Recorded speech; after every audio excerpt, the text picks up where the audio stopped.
My name's Andrew Carter. Welcome to my kitchen, where I'm going to be filming a new series starting with Jelena, and I'm just going to be cooking as many recipes as I feel like out of it.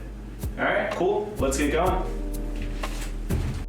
So the first recipe I'm going to start with is a ricotta gnocchi with cherry tomato pomodoro. It's pretty simple, so I figured it'd be a good place to start. It's only got a few ingredients. I'm just making the pasta and the sauce tonight. I'm not going to make any sides with it. So I figured it'd be a pretty simple way to get started. And yeah, I'll go ahead and show you how to do it. So we're going to start with 1 cup of flour and then 1 pound of ricotta. You don't need a super fancy ricotta for this, but I do recommend that it doesn't have any like thickeners or coagulants in it. Apparently those can mess up the dough, so you want just a simple milk ricotta. Then once that's come roughly together, you're just gonna add 1 egg and some nutmeg and some salt. Now once it's just mixed together and it's very shaggy and still pretty wet, you're gonna go ahead and cover the dough and you're gonna let it sit for about 20 minutes. So while that dough is resting, we're gonna go ahead and put the sauce together. It's very simple, it's a Pomodoro sauce, so it's almost just tomatoes and olive oil and then, a couple herbs. So I'm gonna put in about a 1/4 cup of olive oil. And I'm gonna take some grape tomatoes. The recipe calls for cherry tomatoes, but I didn't see any at the store, and these grape tomatoes are really good, so I'm gonna use these. So then these are gonna sit on medium-low heat for about 20 minutes to half an hour. The skins are gonna burst. They're gonna release all their juices. You're gonna give them a couple stirs, but really don't have to pay that much attention to it. And we'll check back in about 20 minutes. So at this point, all of my tomatoes have burst open and the juices have started coming out and it's creating sort of a sauce, but I'm gonna go ahead and I'm gonna take my spatula and I'm just gonna mash each individual one. Like this. So these tomatoes have cooked down quite a bit. They're getting pretty jammy. They've completely fallen apart. I also have some water boiling. I'm gonna go ahead and turn that down a little bit. Now at this point, the recipe says to put this in a food mill and just strain out all of the skin so you're just left with all the tomato juice. I'm not gonna do that. Partially because who has a food mill? Other than me, I guess. And also because I just prefer it rustic. I think it tastes better. I like having the skins on, so I'm gonna leave them on. Your goal with this sauce is to cook it down so it's like really thick, almost just a jammy consistency. And then when you're done cooking the pasta, you're gonna take some of that pasta water and you're gonna reconstitute the sauce with it. So we're almost at this level now. I'm gonna go ahead and chop up my herbs, and then I'm gonna start rolling my pasta dough. So I forgot to say this before, but I have chopped oregano and basil. I'm gonna go ahead and turn this down to low. I'm gonna just dump my herbs in here. And I'm going to add some chili flake.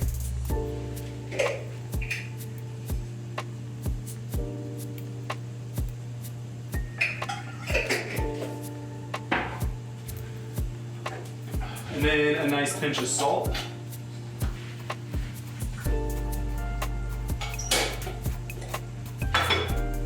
And I'm just gonna give that a stir. Now I have this on low. It's just gonna chill out here for a little while I go ahead and roll my dough out.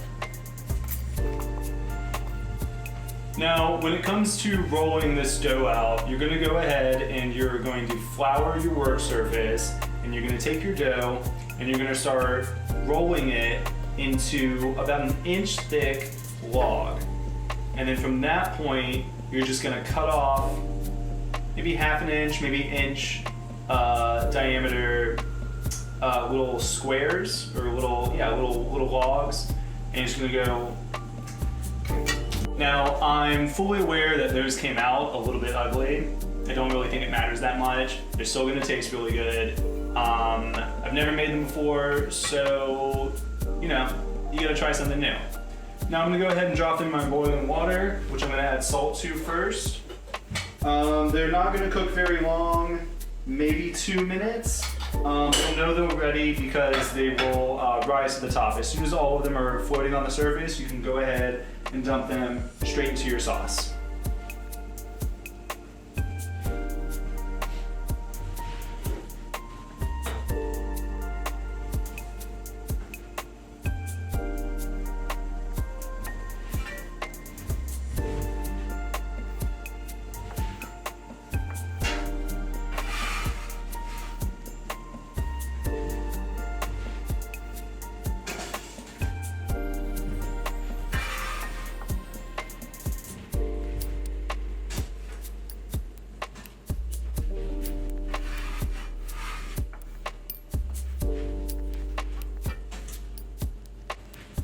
Okay, so these are just about ready. I'm gonna go ahead and turn my sauce back up to medium.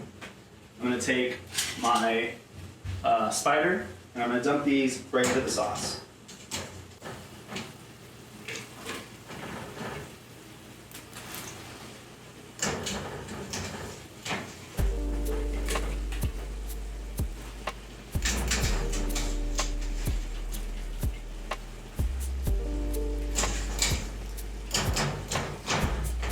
And I'm gonna take a ladle full of pasta water to reconstitute my tomato sauce.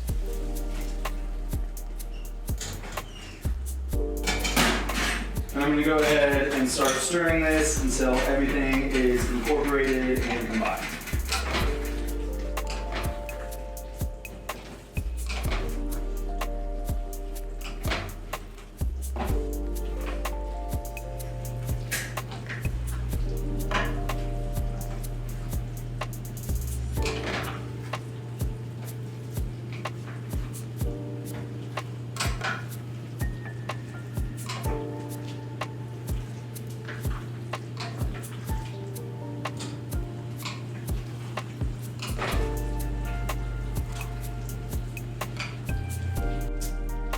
Now you're gonna let this cook for maybe a minute. The pasta is gonna absorb some of that liquid, so it looks a little liquidy right now, but it will thicken up very quickly. And then once it sets and cools for a little bit, it'll be a perfect thick tomato sauce on a gorgeous pillowy gnocchi.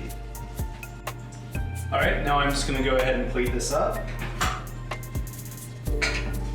I'd say one good ladleful is probably about a serving. And now I'm gonna add a drizzle of olive oil, some flaky sea salt, and some pecorino cheese on top. Forgot the name for a second. All right, and there you have it. Absolutely perfect gnocchi and pomodoro sauce. Thanks for watching.